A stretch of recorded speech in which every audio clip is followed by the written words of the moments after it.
জুলাই গণ অভ্যুত্থানে রাজবাড়ীতে 3 জন শহীদ হয়েছেন এবং 81 জন আহত হয়েছেন। আমরা দেখেছি যে শহীদ পরিবারে এবং আহতদের সরকার থেকে সহযোগিতা করা হয়েছে, যে সহযোগিতা মূলত পর্যাপ্ত না। আমাদের চা পাওয়া হচ্ছে যে এই শহীদ পরিবারের জন্য পর্যাপ্ত পরিমাণের যে সহযোগিতা প্রয়োজন, বিশেষ করে শহীদ পরিবারের পুনর্বাসনের যেটা প্রয়োজন, পুনর্বাসন করা এবং সেই পরিবারে যারা কর্মক্ষম হয়েছে তাদের কর্মসংস্থানের ব্যবস্থা করা। এছাড়া আহত যারা আছে, যারা গুরুতর আহত এখনো আছে, তাদের উন্নত চিকিৎসার প্রয়োজন। 81 জনের মধ্যে 11 জন এক ক্যাটাগরি এবং বি ক্যাটাগরি, তাদের উন্নত চিকিৎসার প্রয়োজন এখনো। সরকার থেকে যদি তাদের উন্নত চিকিৎসার ব্যবস্থা করে দেয় এবং তাদের একটা পুনর্বাসনের ব্যবস্থা করে দেয়, এটা হচ্ছে আমাদের মূলত চাওয়া ছাত্র প্রতিনিধি হিসেবে।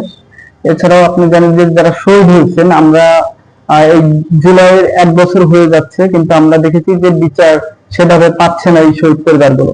তো আমরা চাই যে যারা এই আমাদের শহীদ করলো, আমাদের রাজবাড়িতে যারা শহীদ হয়েছে, রাজবাড়ি সারা বাংলাদেশে যারা শহীদ হয়েছে, এই শহীদদের পক্ষে সঠিকভাবে যেন বিচার করা হয়। যারা নির্মমভাবে হত্যা করলো তাদের যেন আমরা সঠিকভাবে একটি বিচার পাই এই বাংলাদেশে।